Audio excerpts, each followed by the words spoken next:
I sold my son. The words came from the other side of the grid. They were not shouted. They were not accompanied by crying or despair. They were said slowly, with the voice of those who are telling the result of a lost bet. Cold, empty, like who reads a receipt. I've heard a lot in this confessional. Adulteries that destroy whole families, lies that bury reputations, robberies justified by hunger or greed, violence disguised as a defense, secrets that weigh more than bodies. But that phrase made me hold my breath inside my chest. I sold my son. I didn't ask right away. I never ask right away. I let the silence work. It is silence that requires confession to continue. It is he who starts the truth. It is he who takes off his mask. I've learned that the faster you speak, the less true it comes out. So I hope. I always hope. On my side of the grid, the candlelight flutters against the dark wood wall. The flame danced as if he was afraid of what he was about to hear. The smell of wax mixed with the ancient mold of the church was always the same, but that night it seemed heavier,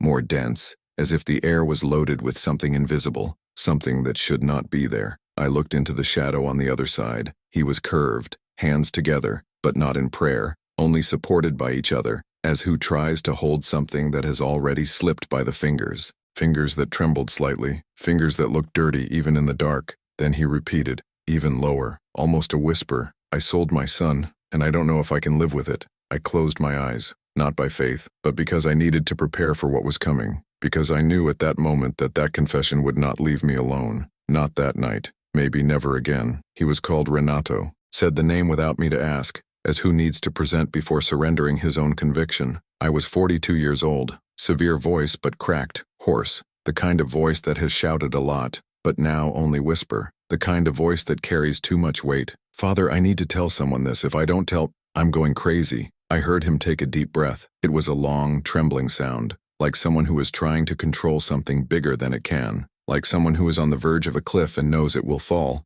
It all started 2 years ago. I had a small company, building materials distributor, nothing big, but you could live well. For my son to study in a good school, for my wife not having to work, for us to travel once a year. It was enough, you know? It was simple, it was honest. Silence, a silence that hurt. But then the crisis came. Supplier disappeared with merchandise, 2 full trucks. I never saw the color of that money again. Big customer failed to pay. Construction company that went bankrupt to the night. Bank cut credit. Suddenly, I was owed more than 300,000 Rs. 300,000. I heard the number and felt his weight, not by the amount, but from what it represents. Debt of this size does not disappear with honest work. She swallows. It grows. She bites. She drags you to places where you don't come back. I tried everything, Father. I sold a car. I got money with a friend. Even my wife's jewelry I sold. Wedding ring. Earrings that were from her mother. All. But it was no use. Each passing month the debt only grew. Interest on interest. And the guys I owed,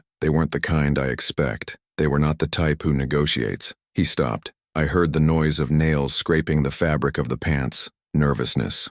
Or remorse. Maybe the two. Maybe something worse. I was desperate. It didn't sleep anymore. I was awake until 4 in the morning looking at the ceiling. I lost 12 pounds in 3 months. My wife didn't understand what was happening. She saw that I was different, but I didn't know why. I lied to her every day. He said everything was fine, which was just a bad phase. That would soon pass. But I knew I was sinking. His voice trembled for the first time. It was not crying. It was anger. Anger at yourself. Every night I pretended that everything was right. He pretended to be the same husband, the same father. But inside I was dead, priest. Dead with fear. Dead of shame. That's when he mentioned his son for the first time. My boy was 8 years old. Lucas. He was my only joy in that hell. Every night he came to hug me before bed. I wondered if I was tired, if I wanted to play, and I pretended that everything was fine. I smiled at him. He kissed his forehead. But inside, I just thought about the debt. I just thought about how it was going to save us. His voice trembled again.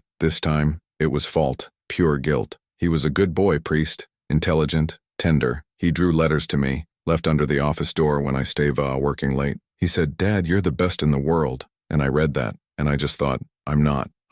My throat was dry. I knew where that would stop. But still, I was not prepared. I can't so, Renato continued, the increasingly low voice, increasingly close to the confessional grid, as if you wanted to make sure no one else heard. Just me, only God, only the emptiness of that dark space. One night, I was in the office, 3 in the morning. Check returned in front of me. Bank notification, threat of process, phone ringing nonstop. collection messages. I had my head in my hands, crying alone. And then, my cell phone vibrated. A message. He stopped again. This time the silence was longer, more dense, as if he was gathering courage to continue, as if each word cost a piece of the soul. The message was of a number I didn't know, that said that, if you need money fast, I have a proposal. I felt a cold climb through the spine, not for what was said, but for what was coming, because I had already heard stories like that, and none of them ended well. I should have erased. It should have blocked. He should have thrown his cell phone through the window,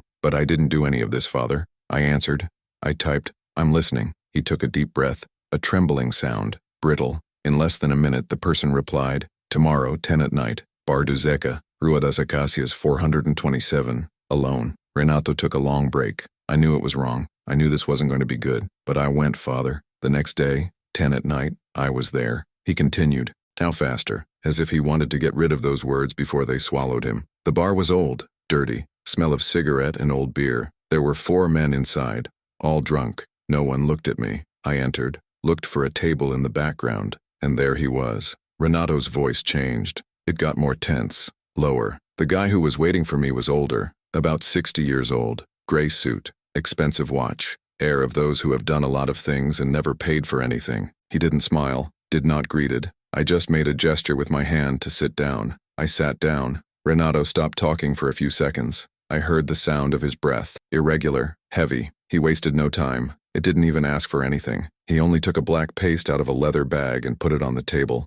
It opened slowly, and inside, I had everything. Prints of my bank statements, copies of judicial notifications, photos of my house, from my wife leaving the market, from my son, from Lucas, entering school. I felt my stomach turn. I looked at him and asked, who are you? And he just smiled, a cold smile, lifeless, and said, I am the solution. Renato began to tremble. I could hear, could feel. He said, I know you should be 300,000. I know you can't afford it. I know you tried everything, and I know you are willing to do anything to get out of this. I tried to deny. I tried to get up, but he put his hand on my arm. Not hard, just enough for me to stop. And he said, sit. I didn't come to threaten you. I came to save you. Renato took a long break. Painful. He said he could give me 400,000 reais in cash, without interest, without contract, with nothing. I just needed to accept a condition. I knew what came, but I said nothing. I just waited, as I always hope. He said he needed a child, a healthy child, intelligent, well cared for, structured family.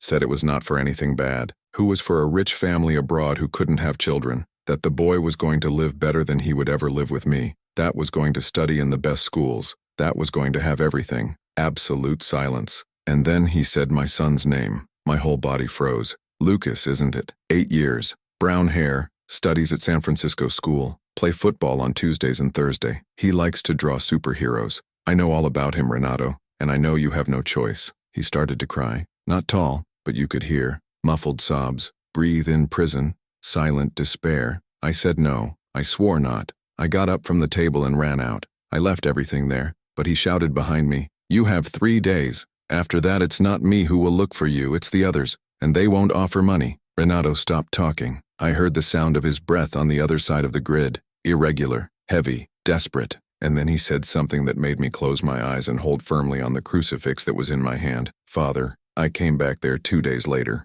With an empty look, he spoke of an impossible choice. He said he had sold the future of his own blood by ambition, did not ask for forgiveness, just told, and since then, every currency that I play reminds me of the price of that confession. But the worst had not been said. Renato came back. 2 days after that conversation at the dirty bar, he came back, not because I wanted to, but because I couldn't sleep. I couldn't look at the sun. I couldn't breathe without feeling the weight of the debt crushing my chest. I couldn't close my eyes without seeing that thick envelope full of money. He told me that with the lower voice, as if he were afraid that God would hear, as if there was a chance to hide it, even there, within the confessional, as if the secret could die before leaving the mouth. I tried to resist, priest, I swear I tried. I spent those 2 days trying to find another way out. I called everyone I knew. I asked for loan. I begged. I offered guarantees that I didn't even have, but no one had money. No one wanted to get in, and every time I passed, I felt that time was running out. He stopped. It took a deep breath. He continued with a tremendous voice.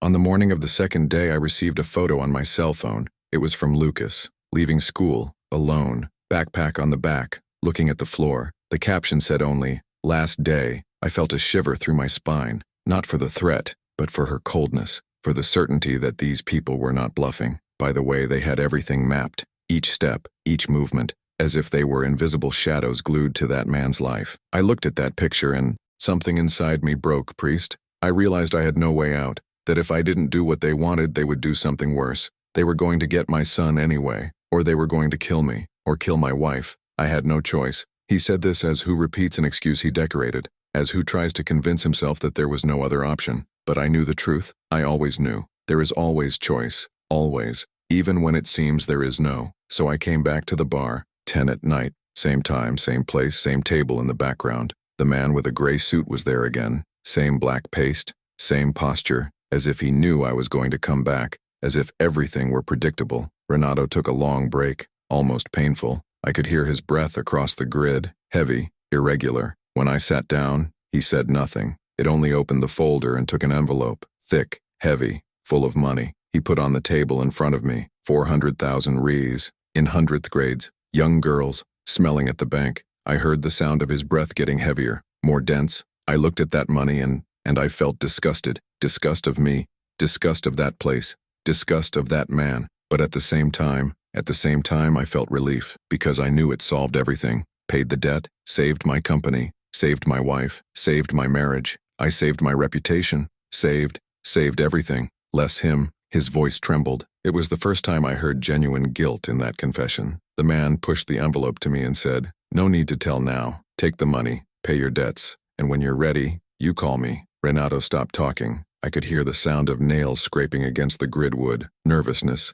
despair, blame, all mixed in one sound. I asked, "And my son? What are you going to do with him?" And the man smiled, that same cold smile, soulless, without humanity. And he said, "He will be happy, happier than you could ever do it. It will have everything, education, comfort, future, things you can't give." Silence. Then he put a paper in front of me, a simple roll, white, folded in half, with an address, a date, and a time, and said, "When the day comes, you take him here, alone, without your wife, without anyone. You deliver, and go away." Simple as that. I felt my throat dry, because I knew it was not simple. It would never be. Nothing that involves selling a child is simple. Renato continued, now faster, as if he wanted to get rid of those words before they burned it inside, as if each sentence were a piece of the soul being torn. I took the money. I kept inside the jacket. I felt his weight against his chest, a physical weight, real, 400,000 Rs on paper. I took it to the car. I hid under the bank. I took it home at dawn. I waited everyone to sleep, and I hid under the guest room mattress, and the next day, I started to pay the debts. He paused. It took a deep breath. First it was the bank. I deposited everything at once. I put the loan. The manager was surprised. He asked where that money had come from. I said I had sold some family properties. He did not question. He just smiled and congratulated me. Renato's voice got lower. Then it was the suppliers. I paid in cash. Everyone was happy. And hugged. They said I was a word man, who always knew I was going to pay. Lie. They didn't know anything. No one knew. He stopped again. This time the silence was longer. Then it was the lawyers, the notifications, the processes. In a week, I was free, clean, as if nothing had happened, as if I had not sold the soul. My wife even commented, "Renato, you're different, lighter." You smiled again, and I just smiled back, because she didn't know. I didn't know the price. His voice was even lower, almost a whisper, but the paper was still there, stored in my wallet, behind Lucas's photo, with the address, the date, the time. I looked at him every day, and every day I thought, I won't do that, I won't. But at the same time, I knew I was going. I had already accepted the money. I had already spent. There was no return. Renato took a deep breath, a trembling sound, broken, like someone who is drowning slowly. The date was 3 weeks away, 21 days. I started telling. Every day it was one less day, a day closer to the end. And Lucas was still him, tender, happy, innocent. He knew nothing. I didn't suspect anything. He stopped again. This time I heard something different, a low sound, muffled. He was crying, not tall but you could hear. One night he asked me if we could travel on vacation. He said he wanted to know the beach, who had never seen the sea of truth, only in photo. And I promised. I said, "Sure, son, we go, I promise. Let's stay a whole week, just me and you." But I knew it was a lie. I knew he wouldn't be there anymore. My stomach rolled, not for the confession, but for her coldness. By the way, Renato had planned everything, calculated everything, lying to everyone, even for yourself. The days went by, and I started to change. I started to avoid Lucas. Stop hugging him, stop playing. When he called me to play ball, I said I was tired. When he asked for help in his homework, I said I was busy. My wife realized. She asked me what was going on, why I was distant, and I said it was work, stress, tiredness, but she knew it was a lie. Renato took a long break, painful, as if each word cost blood. I think I was preparing. He knows, for when he disappears, for when he was no longer there. I was trying to get used to the idea, trying to create a distance before the actual distance, as if that were to make it easier, but it made nothing easier. His voice trembled again. With a week left for the day, I received another message of the same number. He said, "Don't forget, day 14, 15 age, Rua das Oliveiras 302, alone, no cell phone, no camera, with nothing." He swallowed dry. I could hear. I deleted the message, but the number was still there, in my head. 302, Rua das Oliveiras, 15 age. I knew by heart. I dreamed of it every night. I woke up sweaty, with a rapid heart, and Lucas sleeping in the next room, innocent, not knowing anything. His voice became even more tense, lower. On the 13th, the eve of delivery, my wife asked if I could get Lucas at school the next day. She had a medical appointment scheduled for months. I couldn't go, and I said yes. That had no problem. Absolute silence. A silence that hurt, that weighed. Father, it was at this moment that I realized that I was really going to do that I was going to take my son at school, take him to that address, and deliver it, as if it were an object, as if it were commodity, as if it were nothing. He started sobbing, low, muffled, like those who do not want to be heard, like who is ashamed to cry. That night, I didn't sleep. I stared at the ceiling, thinking, could I go back? Could I get the money in return? But I knew no, which was late, that they would not accept, that were going to kill me, or get Lucas anyway. I was stuck, arrested in a trap that I had accepted myself. Renato took a deep breath, once again, as if trying to join forces to continue. On the 14th, I woke up early, very early, 5 in the morning. I had coffee alone. I looked at every corner of the house, as if it were the last time. My wife went to the doctor at 9. He kissed me. He said he was coming back in the afternoon. Lucas woke up at 7, put the backpack. It took milk. He kissed me on the face and said, "See you, Father. I love you." His voice broke completely, and I just managed to say, "See you soon." I couldn't say I loved him. I wasn't able to. The words were stuck in the throat. Renato stopped talking. The silence was so dense that I could feel his weight on my chest, as if the air was gone from the confessional, as if even God had stopped breathing. He continued, now, almost whispering, W8 a word being torn with pain. I went to pick him up at 2:30 p.m., half an hour before the agreed time. I didn't want to delay. I didn't want to give anything to go wrong. He got into the car smiling. He threw the backpack on the back seat. He asked if we were going to have ice cream. I said yes, that we were going in a new place. He was excited. He started talking about the flavors he wanted to try. My throat was dry, too dry. I drove, slowly, looking at him for the rearview mirror every 5 seconds. He was drawing on the back seat, a superhero design, singing a song from the school, happy, innocent, completely innocent. And I just thought, this is the last day. These are the last hours. Renato paused. Long, very long. When I arrived at Rua das Oliveiras, my heart was beating so strong that I thought I was going to have an attack. My hands were sweaty, tremendous. I stopped in front of number 302. It was an ordinary house. White gate, closed windows, curtains pulled, nothing suspicious. It looked like a normal house, of normal people. He took a deep breath, once again. I hung up the car. I was about 10 seconds just looking forward. Lucas asked, "Is it the ice cream shop here?" And I lied again. One more lie. I said, "No, son. We'll only deliver one thing. Quickly, then we'll go." Silence. I got out of the car. I opened the back door. I took his hand, the small hand, warm, trusting, and we walked to the gate. I touched the bell, and I waited, my heart hitting so hard that I felt in the temples. Renato's voice was shaking, completely. The door opened. She was a woman, older, about 50 years, hair stuck in a bun, simple dress, blue. She looked at Lucas, smiled, a kind smile, almost maternal, and said, "Hi, dear. Enter. There's cake inside. Chocolate. Do you like chocolate?" Renato stopped talking. I could hear his breath, irregular, desperate, suffocated. Lucas looked at me, waiting for me to say that everything was fine, that he could enter, and I just managed to nod. I couldn't speak. I just waved. He smiled, that innocent smile, and entered. My whole body was cold, completely cold. The woman closed the door, slowly,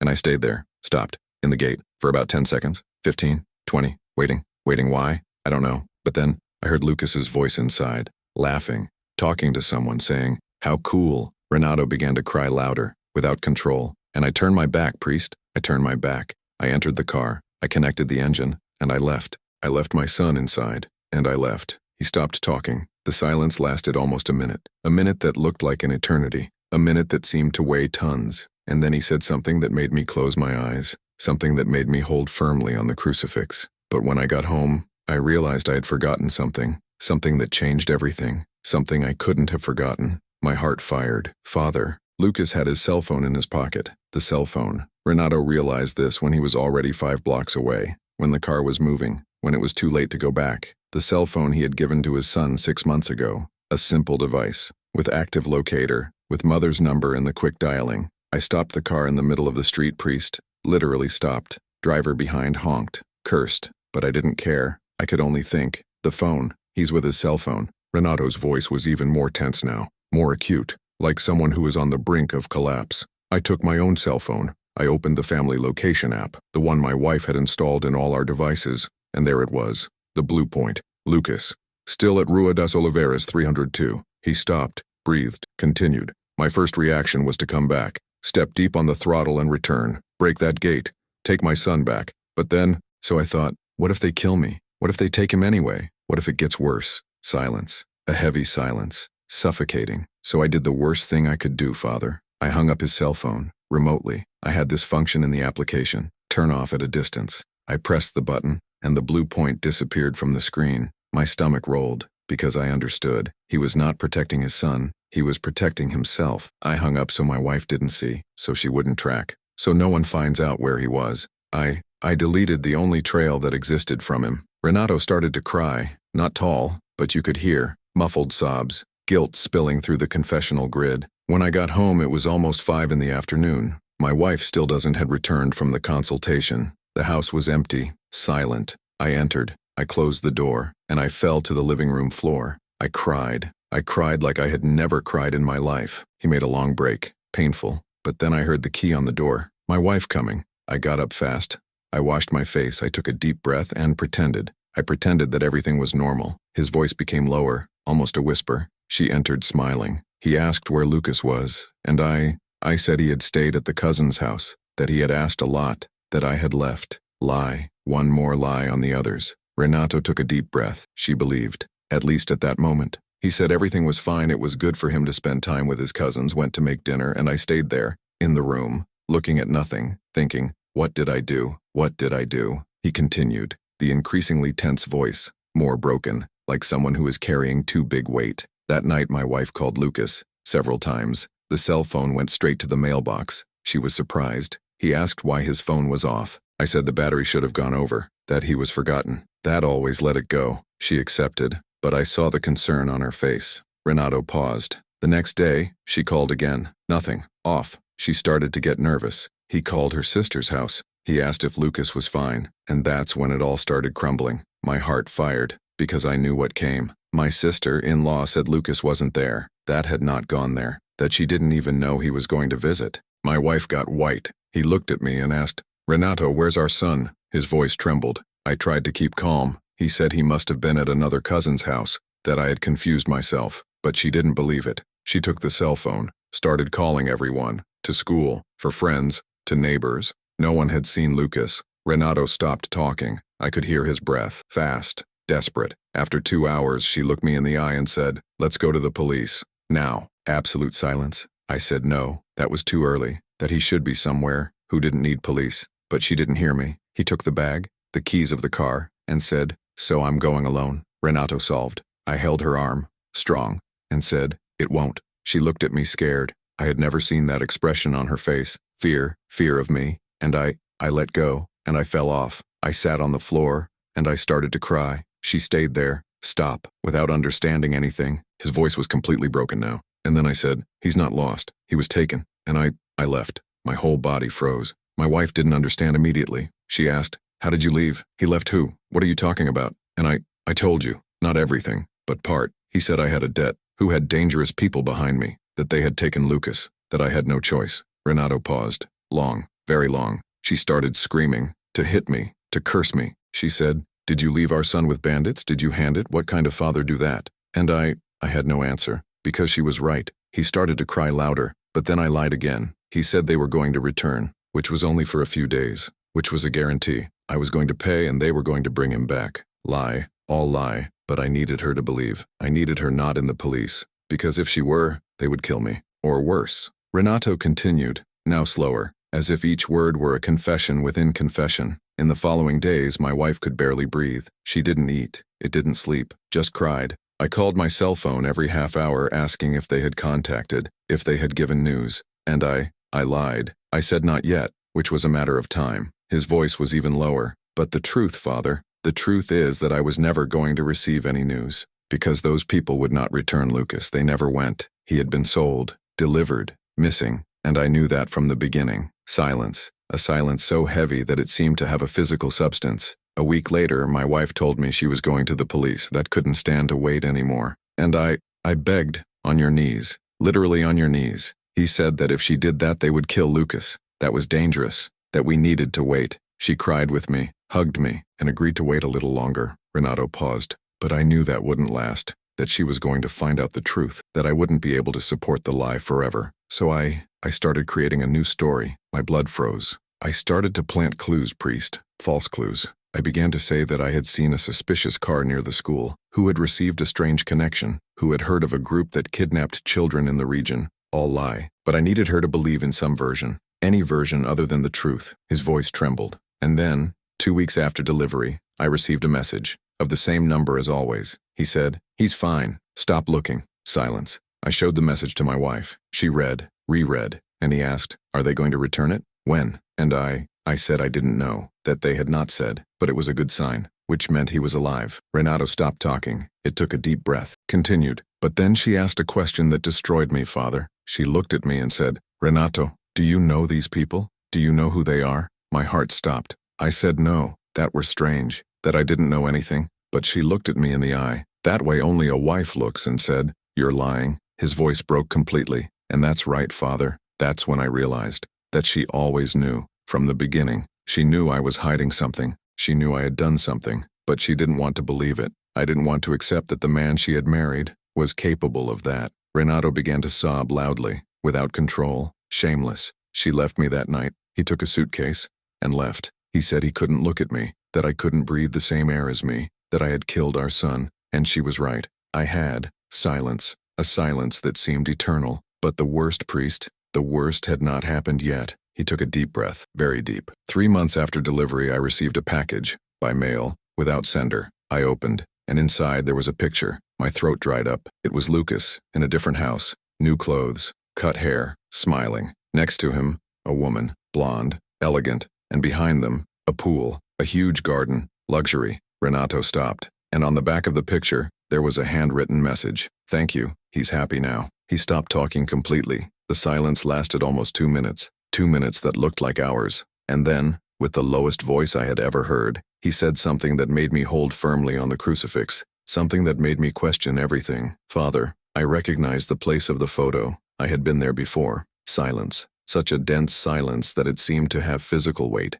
as if the air within the confessional had become concrete. I couldn't speak. I couldn't move me. I just held the crucifix in my hand and waited. I expected him to explain, that he told me that I had understood wrong, but I knew I didn't. "Father, I recognized the place of the photo. I had been there before." Renato's voice was so low now that I needed to lean forward to hear, as if he were whispering a secret that neither should God hear. It was a house in Alphaville, gated community, huge mansion, black gate, garden with those large trees, kidney-shaped pool. I knew that place. My throat was completely dry. I tried to swallow. I wasn't able to. 2 years before the debt, first of all, crumbling, I had gone to that house for a business meeting. The owner was my client, bought building material in large quantities. Rich man, very rich, business person, married to a younger woman, blonde, elegant. Renato stopped. It took a deep breath, continued. His name was Osvaldo Ferreira. He was about 60 years old. She, the wife, had about 35, Camilla. I remember her name because she told me something that day, something that was in my head. Silence, a silence that hurt. After the meeting I was leaving, Osvaldo had gone to answer a call, and Camilla stayed with me in the room, offered coffee. We talked, and then, out of nowhere, she started to cry. Not tall, only tears dripping. She said, "Sorry, it's that I can't have children. We have been trying for years, but I can't." Renato's voice trembled. I didn't know what to say. I just said I felt a lot, that she was young, that still had time. But she shook her head and said, "No, doctors have said, I will never make it. And my husband wants to be a father so much." My whole body was cold, because I already knew where that was going to give. When I saw Lucas's picture, father, when I saw that pool, that garden, that blonde woman next to him, I knew on time. It was her. It was Camilla, and that was Osvaldo's house. Renato started to cry, low, muffled, like who doesn't want to admit what they are feeling. And then I understood everything. I understood that those people, the man with a gray suit at the bar, they were not strangers. They worked for someone, for us rich who wanted children and could not have, and somehow they knew. They knew I knew Osvaldo. They knew I had been at his house. They knew I was going to recognize absolute silence. Father, they chose me. It was no chance. It was no luck. They chose me because they knew I was going to accept, because they knew my debt, because they knew I was desperate, and because they knew that I had seen the pain of that woman. My head was spinning, because that meant everything had been planned, calculated, from the beginning. Kirsam, Renato continued, now faster, as if they were afraid to stop and not be able to start over. After I saw the picture, I was obsessed. I needed to know more, needed to confirm. So I went there, to Osvaldo's house. I didn't enter. I only stayed outside the condominium, waiting. His voice became even more tense. I spent 3 hours there, stopped, in the car, looking at the gate, and then they left. Osvaldo driving, Camilla in the front seat, and in the back seat, Lucas. I held the crucifix so hard that I felt the wood dig into the palm of my hand. He was different, father. Shorter hair, expensive clothes, sunglasses, but it was him. I recognized the way he moved his hands, the way that leaned my head. It was my son. Renato stopped talking. It took a deep breath, very deep. They passed me, slowly, and for a single second, Lucas looked at the window. He looked straight at me, and I lowered my head. I hid, because I was afraid, priest. Fear that he would recognize me, fear that he would scream, fear that everything will crumble. His voice was completely broken now,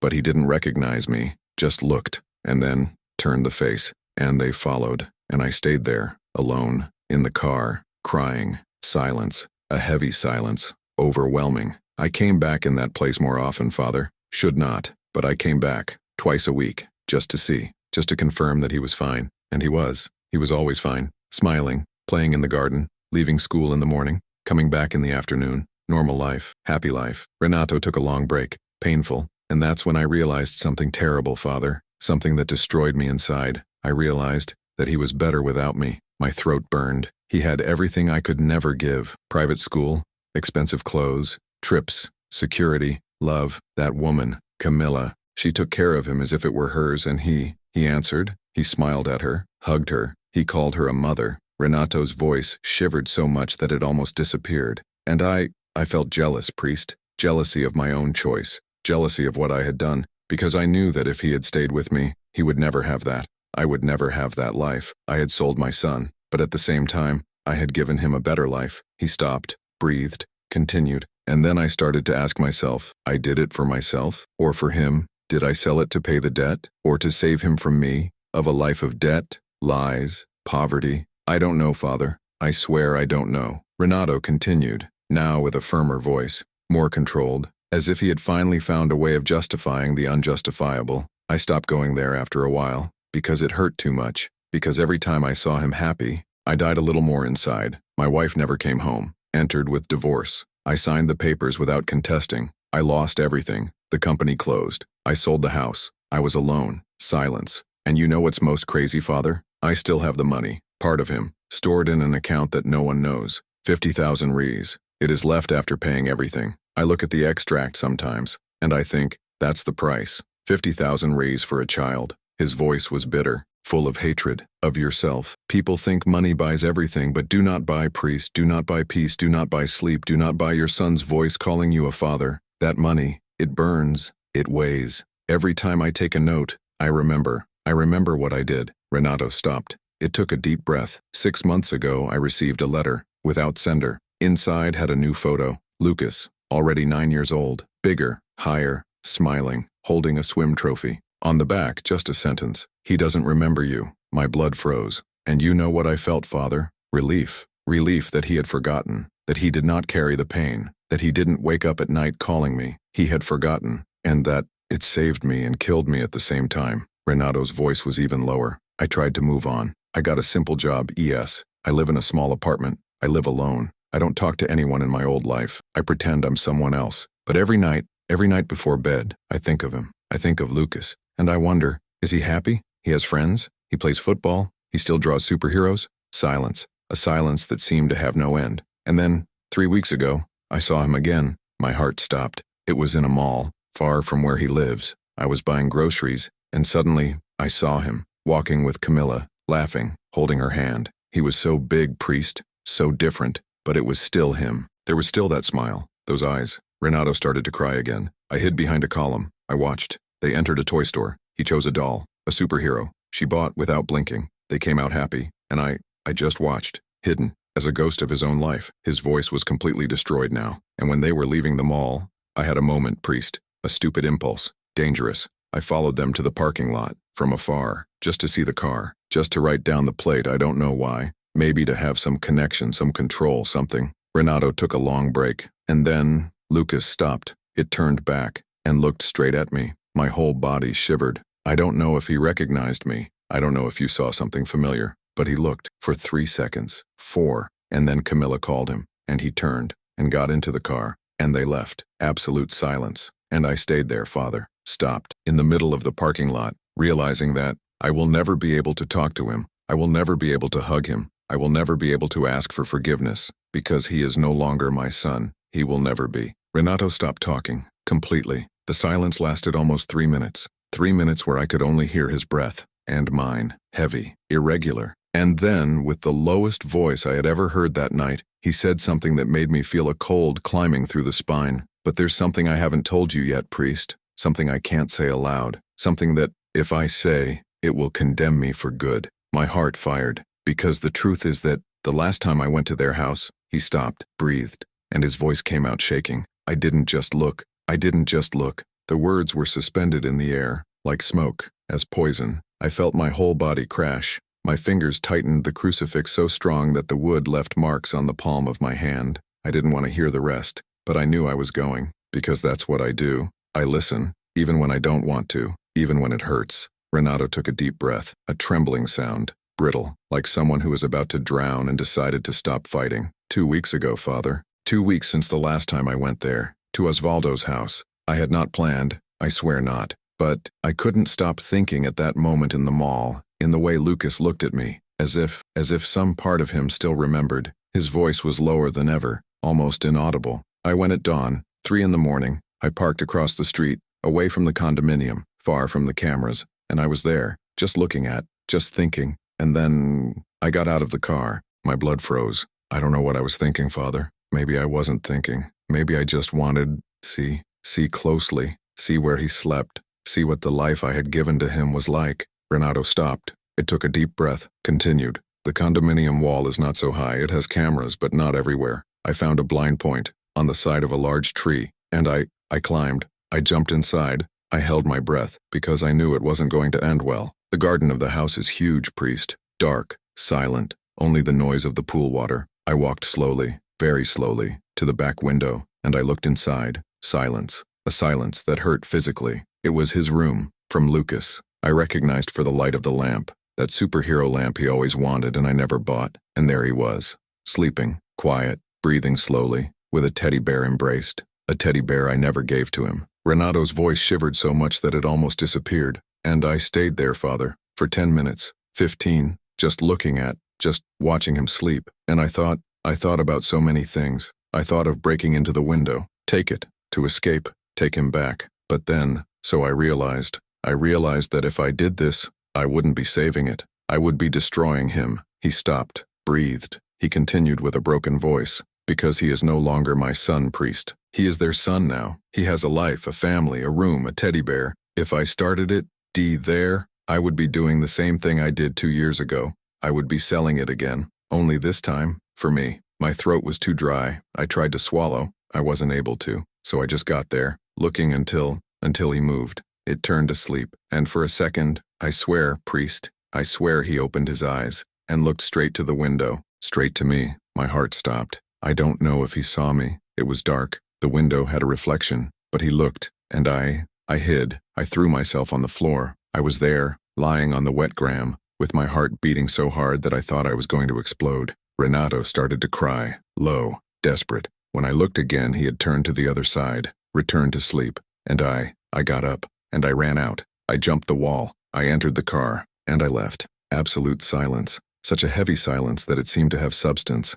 And since that day, Father, I don't sleep. I am unable, because every time I close my eyes, I see him. I see Lucas looking at the window, and I wonder, he saw me? He knows I was there? He still remembers me? His voice was completely destroyed. And the worst part is that I don't know what I want. I want him to remember, or do I want him to forget? I want to be his father, or do I want him to be happy? Because both cannot happen at the same time. Renato stopped talking, completely. The silence that followed was the longest of that night. I could hear my own breath, heavy, irregular. I could feel the weight of that confession by pressing my chest like a stone. I didn't say anything, because there was nothing to say. There was no acquittal for that. There was no easy forgiveness. There were no Mallorys to erase what had been done. Renato had not killed his son, but in a way, he had. He had killed his father who could have been. He had killed the life they could have had together. And worse, he had done it all for money. Father, his voice came back, weak, almost inaudible. I came here because I need to know. Can God forgive me for this? Is there forgiveness to someone who sells his own child? I closed my eyes. I took a deep breath, and for the first time that night, I didn't know what to answer, because the truth is, I don't know. I don't know if God forgives it. I don't know if there is redemption for such a choice. I am not God. I am just a man who listens, a man who carries the weight of the secrets of others. And sometimes this weight is too big for me. Renato, I started. My voice came out hoarse, tired. Forgiveness does not come from me, and maybe it doesn't even come from God. Maybe the forgiveness you need, it's the only one you will never make. Your son's forgiveness. Silence. And he can't give you that forgiveness, because he doesn't know he needs it, because he doesn't remember you, because you deleted yourself from his life. Renato began to sob loudly, without control, shameless. So what do I do, Father? What do I do with it? With this guilt? With this pain? I took a deep breath. You live with her. You carry,